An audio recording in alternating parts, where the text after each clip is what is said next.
Okay, thank you. Right, I'll now move item 12 up and in front of item 11. So, John and Mary, do you want to come to the front as well? Oh, Darren's going to do it? Okay, thank you. And the chair. Yeah. Yeah, and Kim. Yep. Now there is, for a bit of clarity, there is an amendment floating around which I'm happy to move and Tim's happy to second. Just to put it up there, you'll see it up there above me probably, just so that the guys can talk about that. So fire away, gentlemen. Yes.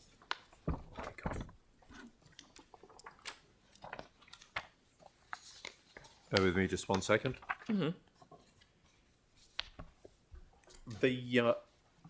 We're here to essentially answer any questions on the report. On the 1st of June 2022, the Committee of the Council asked staff to progress the design for a rebuild. As Board Chair Ward has said, that design has been progressed through another committee of the council, the Waihoro Community Board. There have been a number of briefings. There's been additional information. A report was brought to the Waihoro Community Board in September with a number of options, risks, mitigations, considerations, and the Waihoro Board Committee of the Council has made a recommendation which is summarised in the Part A report in front of you. It's been a detailed and reasonably logical process over time, and the project manager, board chair, myself and members of the project team are here to answer any questions that councillors may wish to raise or comment on any issues that may be of use in decision making. Thank you, Mayor Major. Thank you. Right, first of all, we've got Councillor Harrison-Hunt, then Councillor McClelland. Thank you, Mr. Mayor. A couple of questions, guys. The first one is the repairs. Can we see that slide again, Callum, if that's all right? I just wanted to know the extent of the repairs needed, and just to provide perspective, it would be good to see some sort of pictorial arrangement. Do you want to talk to the scope of the repairs? Yeah, through you, Mr. Chair. The extent of the repairs are significant in that we're essentially going to have to deconstruct the majority of the building to put it back again together. There's substantial damage right throughout the building, both in terms of building services, heating, cooling, structural repairs, refurbishment works, etc., etc. So it's really a case of pulling apart the entire structure to have to build it back again. So that's where the cost has come through that. I think... Sure. I don't know what slide was being referred to, sorry. No, I think that's, yeah. That's the one there. So can you elaborate a little bit more with just this picture here, either one of you? So I guess that slide demonstrates some of what we're dealing with within the building. So on the bottom left-hand side, we've got, to put in context, these elements have been exposed by our engineering and building services staff to try to get an extent of what's the stuff you can't see, sure. And that's where a lot of the cost is associated. So we've got heating and ventilating issues on the bottom left-hand side there. That's in the boardroom. You will have seen that if you've been in the boardroom recently. The building was designed to operate in a sustainable fashion, and it stopped doing that a very long time ago after the earthquake.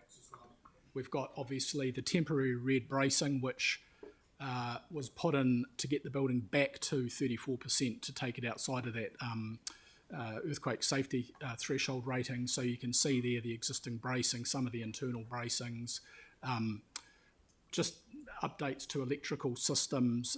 There's a bit of everything in terms of there's faulty roofing, guttering going the wrong way. It's quite broken beyond what the average user sees on a day-to-day basis. Sure. And apologies, Mr. Mayor, I've just got a couple more questions. I'm quite curious about this. The next question I have is around public knowledge. You probably understand that public don't always read the report. So I just wanted to get a couple of points of clarity here. The difference between the repair and the rebuild, what is the difference in that, where it stands? I guess in terms of the repair option, you're not going to get that potential opportunity to incorporate a lot of those future sustainability and carbon zero options that you'll get in a new build as well. The obvious answer through you, Mr. Chair, is obviously there's a cost difference in there as well. So there's over $1 million of difference in that regard. And if we repair the building at the moment, you're going to get what you've got, and it won't necessarily take into account the things we've heard through consultation with mana whenua and local users about how the building operates in terms of its setting, cultural narrative and those other things. So the repair option essentially puts it back as it was. The rebuild option gives you the opportunity to take on board all of the stuff we've learnt as the building's worked, the new needs of the community. We've had some very good engagement with mana whenua about the building now turning and embracing its local environment. So that's what you get with the rebuild. The repair essentially gives you what you've got. Great. A safer building, obviously. It brings it up to strength and those other things. So it's stronger under a rebuild? Yes. Yep, great. And the next question is, can you get underway with further detailed design if we make this decision today, or do we have to wait for LTP deliberations? So through you, Mr. Chair, the resolution as it puts at the moment does allow the project team to continue through that design process. So the program we've got at the moment allows us to keep our design team, our consultant design team of architects, landscape architects, the project managers, the QSs together, and allows the project to continue through the obvious design phases through to there. So we can continue the design, we can continue the engagement, and it will take us further down the track to the point where if we did get funding, we could let a contract and build the thing. Great. Last question. Callum, you'll probably recognise that on YouTube you see different segments, and this is going to be a different segment. It's going to be the South Library segment. Talking about what you talked about before within your community board report, can you just, in brief, talk about the benefits for the community in progressing with the South Library rebuild? Sure.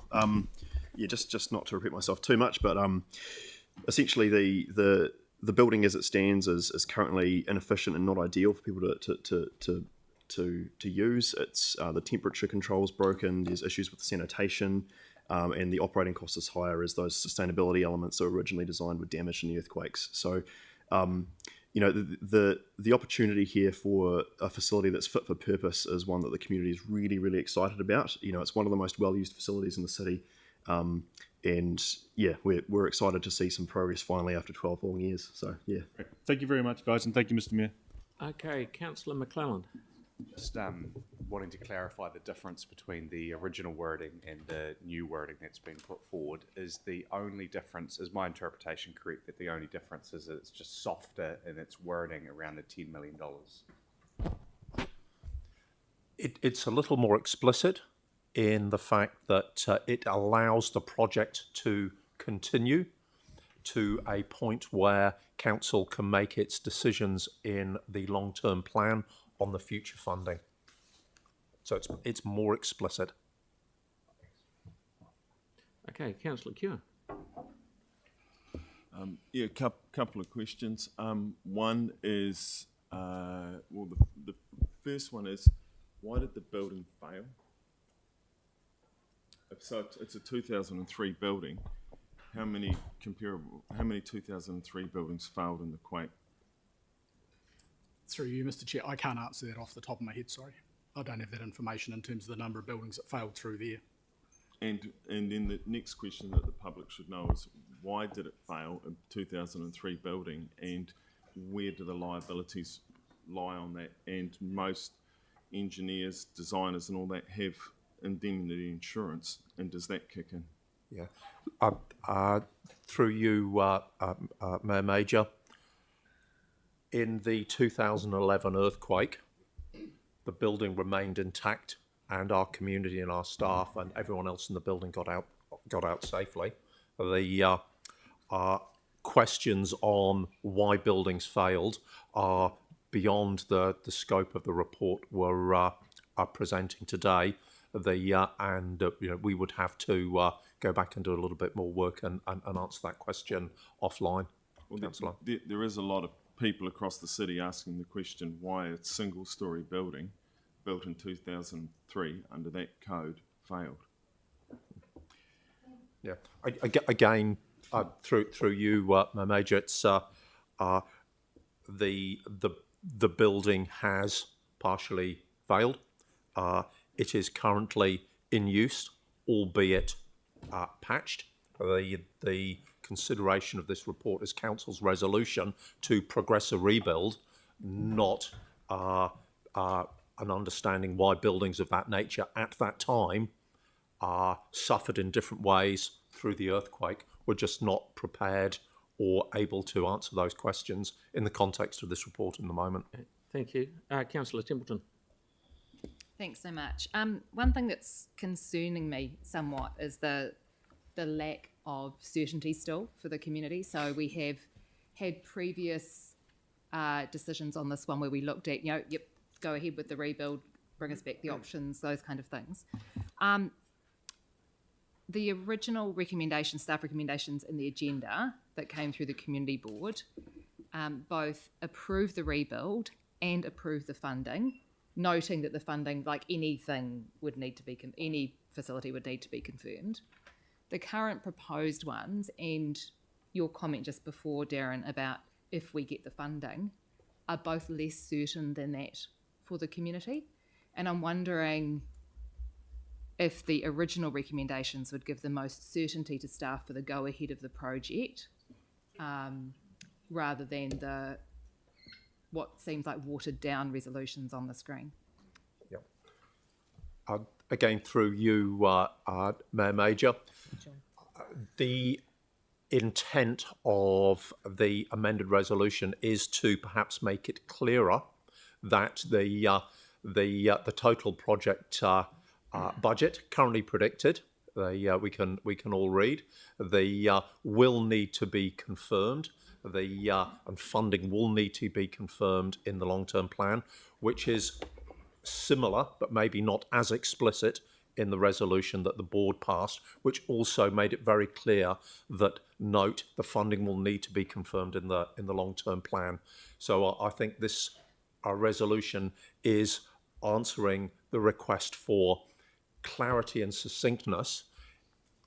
It certainly allows, as Darren said, the project team engaging with the community to keep going, to keep up the momentum, but allow council to make its, just the decisions it needs to in the long-term plan.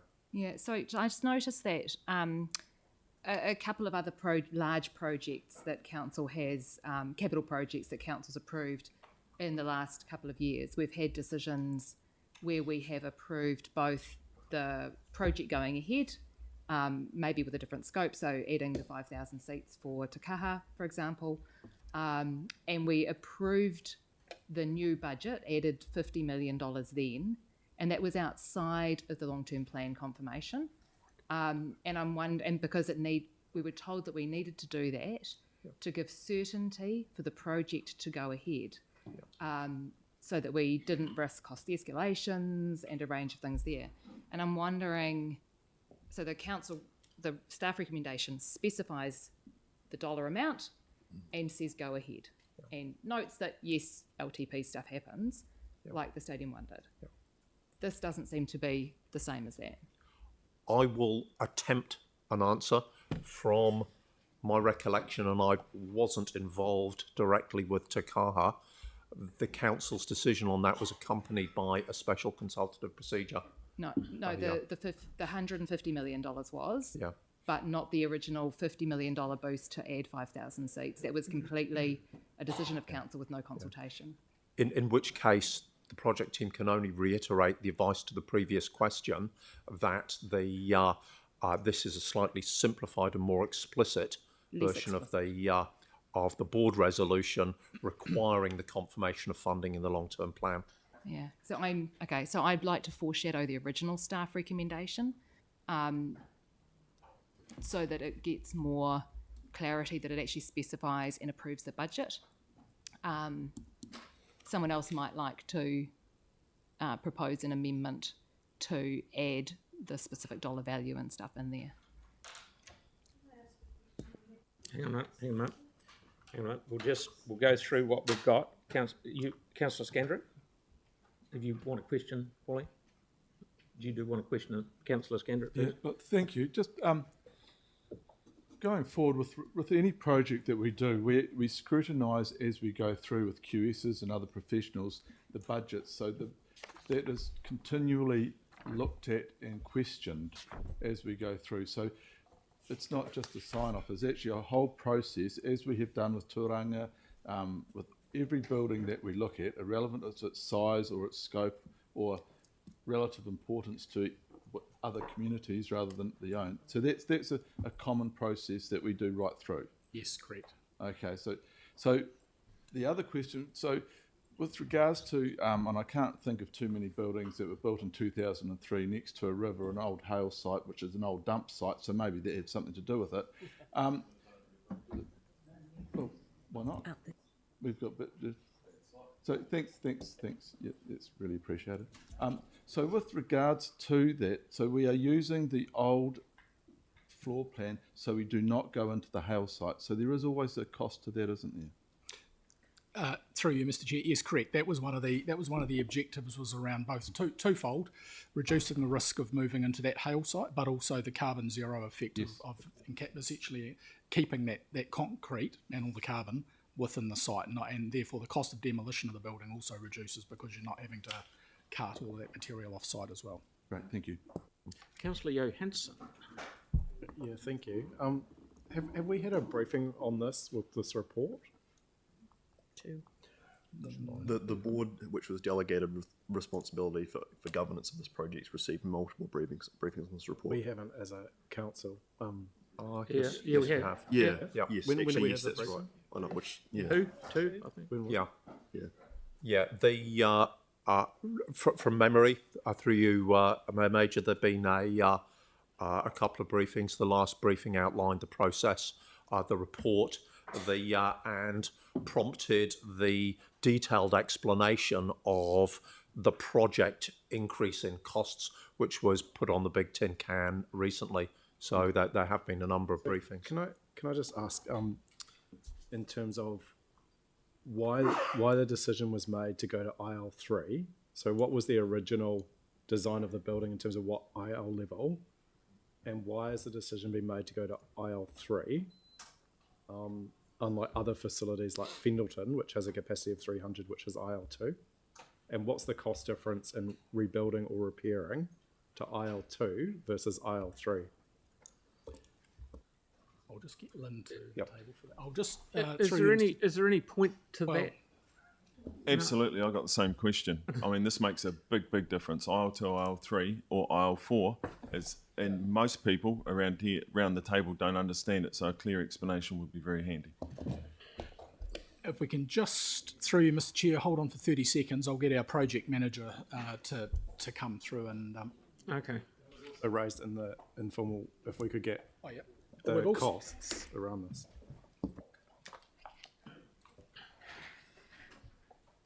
Hello, bear with me. I'm going to have to speak in layman's terms. That's why I like it. Yeah. So the rationale for the difference between rating this building as IL3 and IL2 was made at the time of the quakes when that strengthening, etc. was done. The reason people felt concerned about this facility, it was really used as a backup governance hub after the quakes, and really was the only type of community facility like this available for that community. So it's quite important for that community to have something local to them that they could use. So the feeling was that it was of more importance for that community than community facilities in other areas that had multiple buildings to choose from. So that was the original rationale that's carried through for this being more important. So it's not like an emergency operating centre, but it is actually the hub for that community and the backup for the governance activity when this building's not available. That was the rationale there. In terms of cost, the really big step change comes when you step up from an IL3 to an IL4. So I can't define for you exactly the cost change between IL2 and 3, but it's not as much money as you might think. For example, when you're having to remedy fundamental building structure to bring that strength up to code anyway. The difference becomes when you start adding in, you know, backup power sources and things like that as you go up that IL scale. But this facility doesn't do that. So that I hope that's helpful. Okay. Right, so we don't know what the cost difference is. Oh, we haven't done that analysis, but suffice it to say that a lot of the cost of the work is improving the structure, which isn't notably different between IL2 and 3. And there is a wee bit of difference in building a building next to a river on that ground there, not saying it's dodgy or anything like that, next to a dump, is than building one in Fendleton where the gravel's about 4,000 metres deep. So things are a little bit different on that in that area. Yeah. So, but do you think a lot of other communities could make the case that theirs should be IL3, given, like, you know, Sumner, you've got, you know, other places that don't have community... Sorry, Yanni, that's not relevant. Sorry. No, next question. Can I check then on... so if we didn't... So regardless of the capacity, you'd still recommend IL3? Because my understanding of IL3 is it's 300 people in one room together. I couldn't see how many times the South Library would have 300 people in one room. It would seem that wouldn't really be the case. So it's not about capacity, just to be clear. It's about continuing a function, which is why we've gone to IL3. Through you, Mr. Chair, we have Andrew here, who's our chartered professional engineer, structural engineer. If we're getting into lines of inquiry around technical questions, probably best to respond to that. So perhaps could I take the question again? Yeah. So it was asked yesterday for the cost of going to IL2, a repair to IL2, but if it's not about the capacity of 300 people in terms of the IL level, is it about the continuation of operations as a community hub, which is why it's got the IL3? And again, like, I mean, just trying to understand the difference in the cost of repair, either to IL2 or IL3, versus the cost of the rebuild. So, in terms of importance levels, like you say, the code outlines that they are based on levels of occupancy. I'm not sure off the top of my head what the occupancy level is for this building, and it'll be based on it's typically based on the fire report and what the loadings are for people, and those numbers can get quite high. I can't answer that one off the top of my head, so we would need to double check against occupancy whether that triggers it as well. But as we've just heard from Lynn, there's been some decisions made around the use of the facility to the community, and that dictated the IL3 previously. I understand there's also been at times in the past, and may well be in the future, where there's crowds gathered in this building, and hence the appropriateness of rating the building as IL3. So I think the question around reducing it to IL2 is probably not something that should be considered in light of what the building's used for. Okay, Right. thank you, Yanni. Are we taking that approach to our other facilities as well? It's not relevant. Again, through you, Mayor Major, this report isn't about council's consideration of IL2, IL3, IL4 over a range of facilities. Our project manager and our structural engineer to the project have answered questions on why this particular project has a particular IL rating, and really that's all we're at liberty or prepared to discuss, informed to discuss. Yep, So thank you, can- John. does Absolutely perfect. Councillor Coker. Sorry, can I just get the question No, on the we've got repair enough. costs? Yanni, you've gone down this rabbit hole far enough. I don't want to go any I've further. asked for the cost of repair. It's a perfectly legitimate It's question. all in the report. It's all in the Yanni. report. Okay, Councillor Coker. Thank you. I was A just lot of wondering, facilities got less time. could you please be quiet, Yanni? I was wondering about the information that we received as a board when we made the decision. There was a slide that was given to us about explaining about the cost escalation from the last estimate, and also about the benchmarking against other new library facilities. I was just wondering if that could be spoken to, please. Would you like to speak to that? Would you like me to? Well, you go. And yeah. I'll start, backed up by my worthy colleague. The community board member Sampson, they asked on the relative cost of this rebuild compared to other similar facilities. And we've attached the results of that. They're available on the Big Tin Can. So the project team looked at about 8 similar facilities, community library facilities. Per square metre, gross floor area, the cost ranged from 8,667 per metre squared to a lower end of 6,761. This build came in the middle at $7,705 a square metre. So it was poised probably somewhere between a very small rural library and a more complex facility. The cost reconciliation, the increase in cost, covered a number of factors, primarily some new scope that wasn't available at the initial costing, a transformer, sewer line, some landscaping. That wasn't known because the initial nature of the rebuild wasn't established at that time. So the corresponding landscape, the car park, the elevation of the building, ramping everything up wasn't known. John, we've got all that list, haven't we? We've got it all. You have. In Big Tin Can, thank you. Escalation and inflation covered the majority of the cost increase over time. Yeah. Thank you.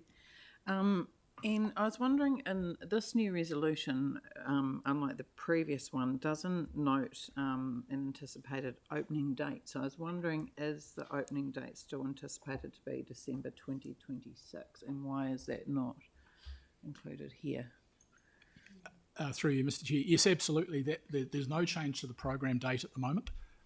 That would change if we got a different direction around funding when it's through the LTP. So at the moment, the program is locked and loaded. We've got the resources. We've got everything lined up to go through the next design phases, taking us right through.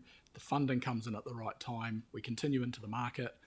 We demolish, we rebuild, and we reopen. So the opening dates have not changed whatsoever because we're on. Could I have a explicit?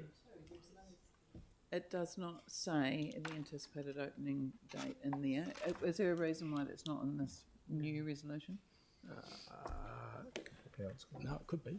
The intent of the amendment was to increase clarity. If you know, through you, Mayor Major, if the member wanted a note to that effect, I don't think it would make a lot of difference. But that's really not for me to comment on. The end of the world. Yeah. Yeah, if that could be added into there. Sorry, got one more. And one further question is, so there's a delegation to Chief Executive to enter into the construction contract. I was wondering if this is passed, when that would be expected to be? Yes, through you, Mr. Chair. The contract award at the moment is down for January 2025. Okay. Okay, good to go. Councillor, that'll be you. Okay, so my question was going to be around Councillor Templeton's changed wording, but I'm happy with that. I think it's good, so I won't comment on that at the moment. But just following up on Councillor Harrison Hunt's question about the changes at the new build compared to a repair, is it correct that a new build will actually save us a considerable amount in operational costs going forward? Yes, the new build will be, everything will be new. There'll be less maintenance. The new build will be more thermally efficient. Yep. So there are a number of, so I think it's a fairly standard practice, particularly in this case. I think that's in consideration. Thank you. Councillor Fields. Thank you, Your Worship. I'm sorry, I'll just apologise in advance if this is, I just can't quite make it out from the report, so I'll just ask it. Just in terms of like road access into the South Library, like I sort of see that, there's some kind of planning for future sort of river cycleway, that sort of stuff. It is a super busy kind of piece of stretch of road around there, a lot of car traffic. Are there any sort of, and if it's again, and sorry if it's in the report, but considerations to sort of pedestrian accessibility there, particularly from the west side of Colombo Street, which is the opposite side from the library, and and just kind of maybe lights, traffic crossings, that kind of thing. Through you, Mr. Mayor, we haven't done any work on Colombo Street at the moment. The project itself, with the rebuild with the scope option, it essentially confirms what we have with that primary entrance off Colombo Street. But what it does do is that it's more welcoming to the eastern side where the market activity takes place. There's greater access for multi-modes of transport, cycling, walking, better pedestrianisation through the area. You'll be familiar that there's quite a desire line across the front of the property at the moment. So the existing network changes on Colombo Street, there's nothing envisaged there within this project at the moment. But can I speak to that as well, just through the chair? A big part of this project is sort of orienting the library more towards the river, integrating better with the river, and a separate project to this one which will massively improve connectivity to the library is the Opawa Heathcote major cycle route. So that'll be running through with access to that library, around the river area. Okay, thank you. So we're going to we've got one more question. We're going to have a break and just, we've got a foreshadow motion, a bit of stuff floating around. But one more question from Councillor Kewen, and then we'll have a break for 15 minutes. It's kind of one. The build cost now, is that, what's the total build cost? $32 million. That's the project cost. The build that you got the 7,705 per square metre from. I'll get the exact answer one moment. Oh, so what is it? What number have you got? I'm looking at that and I can't find an equation that matches. Because we've got down here 7,705 per square metre, but if you multiply 2,650, which is the square metres, you get 20,418,000. So that's not on there. Darren, can you answer the question? I will provide that exact number after the break, if that's okay, Mr. Mayor. Thank you. That'd be good. Perfect. Thank you very much. So we'll come back at 11:20. 11:20 on the dot. Thank you very much.